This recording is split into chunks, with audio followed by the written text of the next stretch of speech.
Olá, meus queridos, bem-vindos à nossa aula de História. Nós vamos falar hoje sobre a Velha República, do apogeu à queda.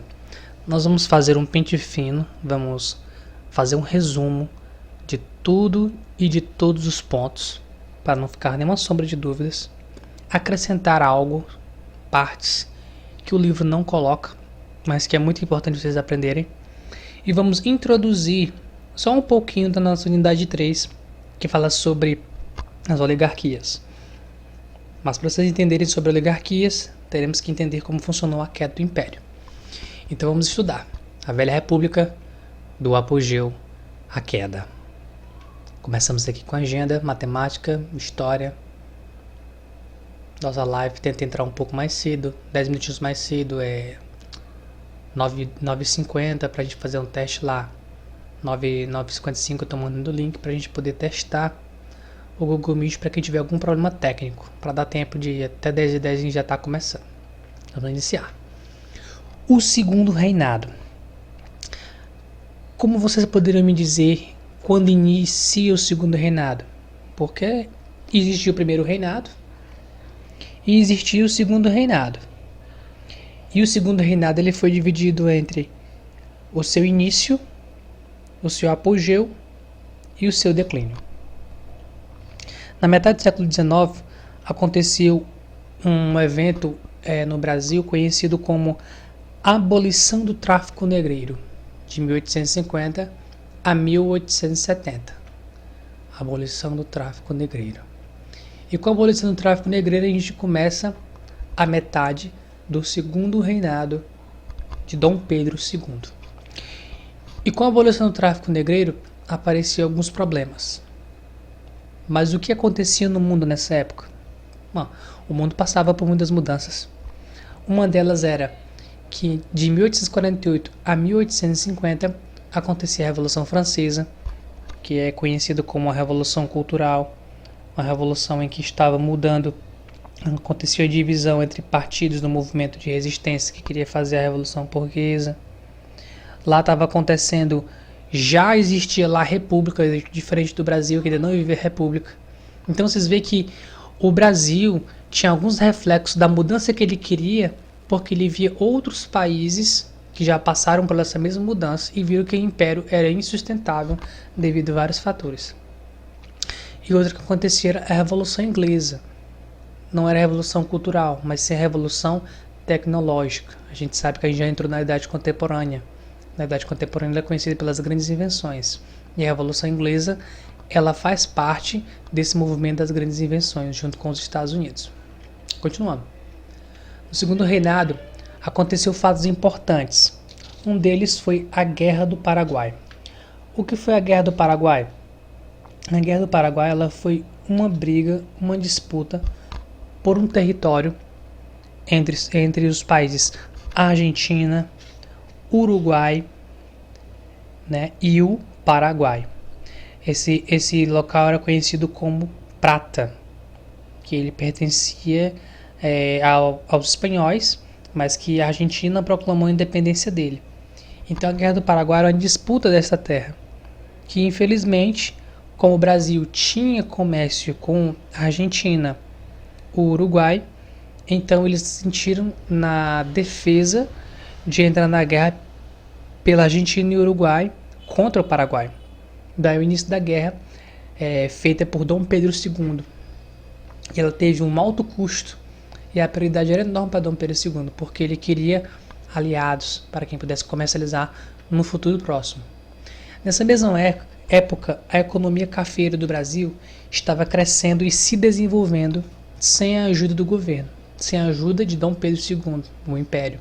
Ela estava se desenvolvendo praticamente de maneira rápida, porque tinha território fértil e tinha mão de obra. Né, eles estavam trazendo muitos imigrantes, né, para o Brasil. Esses imigrantes ajudavam na mão de obra, não usavam mão de obra escrava. Então eles estavam desenvolvendo seu comércio e vendendo muito café para fora do Brasil. Em época do Brasil e fora do Brasil estavam acontecendo algumas revoluções nos países, então praticamente o café era um dos maiores exportadores naquela época. Os investimentos eram feitos locais. Existia uma euforia industrial, porque com o aumento da economia cafeeira, outros setores se beneficiaram. E entre esses está um conhecido como Barão de Mauá, figura conhecida no meio da história, porque foi uma das pessoas que trouxe grandes investimentos para dentro do Brasil, como ferrovias, como indústrias, fábricas. Barão de Mauá foi uma pessoa muito importante em sua época. Guerra do Paraguai. Só mais um toque para vocês não esquecerem. O que foi a Guerra do Paraguai? A Argentina, o Uruguai e o Paraguai faziam parte do Reino da Prata, esse reino que fica ali perto da região do Rio Grande do Sul. Quando que aconteceu? A Argentina proclamou a independência, reafirmando isso depois de um congresso. Quando isso aconteceu e a fragmentação do antigo regime, o Paraguai considerou Buenos Aires uma província da Argentina. Então eles invadiram esse local para a retomada do poder. Isso foi o motivo da Guerra do Paraguai, junto com os motivos econômicos. Continuando, nosso segundo reinado. O Brasil era muito dependente do mercado de escravos. É tanto que nessa época, o Brasil, não os cafeicultores, mas os fazendeiros, de tudo dependiam dos escravos para poderem fazer os seus serviços. Então eles começaram a sentir uma impossibilidade do trabalho escravo devido àquela primeira lei que nós vimos lá atrás, que foi a lei da proibição do tráfico negreiro. E isso impediu que os escravos entrassem com mais facilidade no território brasileiro. E em 1871 veio uma outra lei, novamente impedindo mais um impedimento para os grandes fazendeiros, que era a lei do ventre livre. E o que era a lei do ventre livre? Os limites dos escravos eram claros, de modo que na época em que nascesse uma criança, filha de escravo, essa criança era considerada como livre, então não poderia ser considerada um escravo, então ela já nascia livre. E isso era um dos movimentos que tinha iniciado nos Estados Unidos e veio parar no Brasil, como sempre, né? Primeiro um país de fora faz a mudança, né? E depois o Brasil vai fazer a sua própria mudança baseada na mudança do outro país. Outra lei, que foi alguns anos depois, em 1885, foi a lei dos sexagenários, que pelo próprio nome diz sexagenários, vem de 60. É a lei de que o escravo, a partir dos 60 anos de idade, ele poderia ter a sua liberdade. Ele poderia agora trabalhar para si próprio, o que não era uma grande vantagem, né? Já que na época da escravidão no Brasil, era difícil um escravo chegar aos 60 anos de idade devido aos maltratos que existiam. E por último, em 1888, a gente tem a conhecida e tão famosa Lei Áurea, que foi assinada em 13 de maio de 1888. A princesa Isabel, na ausência de Dom Pedro II, ela promulgou a Lei Áurea, declarando extinta a escravidão no Brasil. De certa forma, o governo português sempre teve essa mania de uma exaltação própria. Então, sempre que eles tomavam alguma decisão em que ia mudar completamente o futuro ou o rumo da história dentro do Brasil, eles procuravam fazer um efeito enorme, grande, como se eles estivessem procurando fazer essa mudança por si mesmo. Então, o fato da princesa Isabel assinar uma lei nessa época simplesmente foi uma questão de mudança obrigatória, como vamos ver mais na frente. Mas depois de tantos anos, por quê? Porque que depois de vários anos que eles achavam que o império era bom, de que a escravidão era excelente, agora eles caíram na real e mudaram? Na verdade, não funciona assim. Eles não caíram na real e mudaram. Eles fizeram essas mudanças forçadamente pelo mercado externo, conhecido como capitalismo. Na época em que o capitalismo começou a nascer, que foi justamente nessa época que o Brasil estava saindo do Império, eles precisavam de pessoas, de mão de obras. Era o capitalismo industrial. Entre outras coisas, na nova revolução técnica, esse novo sistema, ele não poderia existir sem uma produção em escala e, ao mesmo tempo, em pessoas que comprassem esse produto. Agora pensem comigo. Como podemos, se vivêssemos naquela época, como poderíamos comprar produtos se alguns dos nossos clientes estão amarrados, acorrentados a trabalhos forçados? Então a Inglaterra aos poucos incentivou os outros países a abandonar a ideia da escravidão para que eles pudessem aumentar a mão de obra, para que pudessem trabalhar nas suas indústrias e ao mesmo tempo aumentar o seu capital de pessoas que pudessem gastar dinheiro. Isso se chama o capitalismo. Foi por isso que ocorreu o fim da escravidão no Brasil. Não foi alguém que bateu a mão e disse assim, vamos acabar porque isso é algo ruim, não. Foi exatamente porque foi uma necessidade de uma transformação, uma transição que o mundo estava passando. O movimento republicano. Com o fim da escravidão, o Dom Pedro II ele começou a enfraquecer no seu poder. Por quê? Porque quando houve a libertação dos escravos, houve reclamações e burburos de um lado da economia. Lógico, outros setores não tinham malefícios, tinham benefícios, como os cafeicultores que não sentiam muito essa pressão do governo ditado pela escravidão. Mas o outro sentia essa dificuldade.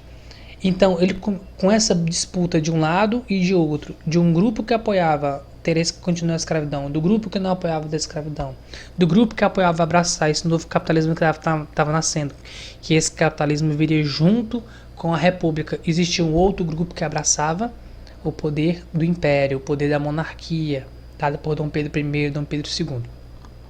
Então aí nasceram esses dois grupos, o grupo dos republicanos e o grupo dos conservadores. O grupo dos republicanos eram formados por homens letrados, por cafeicultores e por camadas média urbana. Esse grupo era o grupo que apoiava a república, e os conservadores, fazendeiros, o clero e a monarquia. Os conservadores apoiavam o império. Os fazendeiros eram aqueles que dependiam muito da mão de obra escrava. O clero. E o que é clero? A gente sabe, aprendendo em português, que clero é a igreja, o poder da igreja. A igreja, naquela época do império, a igreja católica o catolicismo era a religião oficial do Brasil, porque ainda não existia uma república democrática. Era imperial. E existia também os conservadores que faziam parte da monarquia. Todos aqueles que faziam parte do ciclo da monarquia, familiares, entre outros. Mas existia um grupo que não estava nem entre os republicanos e nem entre os conservadores, que era o exército, que a guerra estava chegando ao fim do Paraguai e eles estavam vendo que eles tinham muita influência na tomada de decisão no Brasil.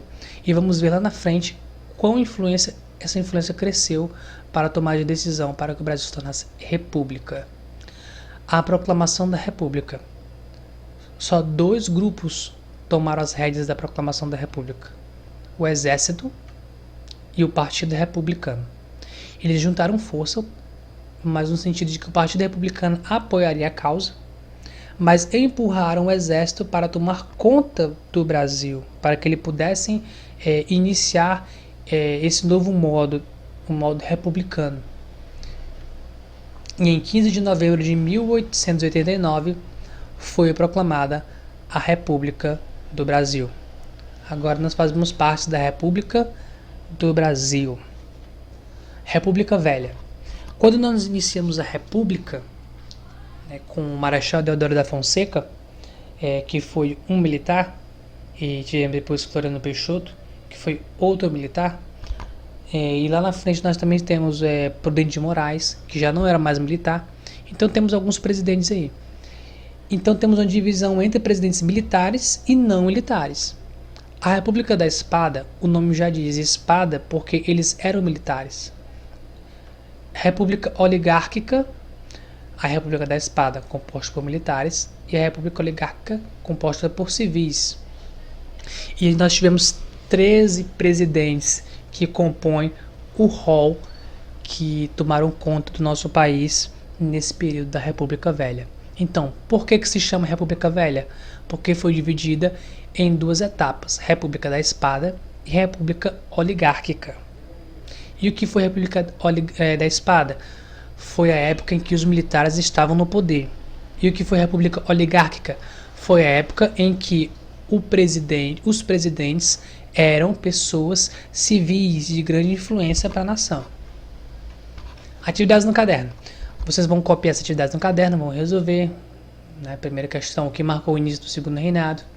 Foi a Guerra do Paraguai, quem foi Barão de Mauá, o que foi o movimento republicano, qual foi a razão para a abolição do tráfico de negros, quais as mudanças que ocorriam fora do Brasil, o que ocorreu fora do Brasil naquela época, quem eram os letrados, quais dos partidos que existiam no Império, o que foi a lei do ventre livre, o que foi a lei dos sexagenários, o que foi a lei áurea, quais os períodos da República, o que foi a República da Espada, o que foi a República Oligárquica, quantos presidentes passaram por esse período, cite o nome do primeiro presidente e o último da República Velha.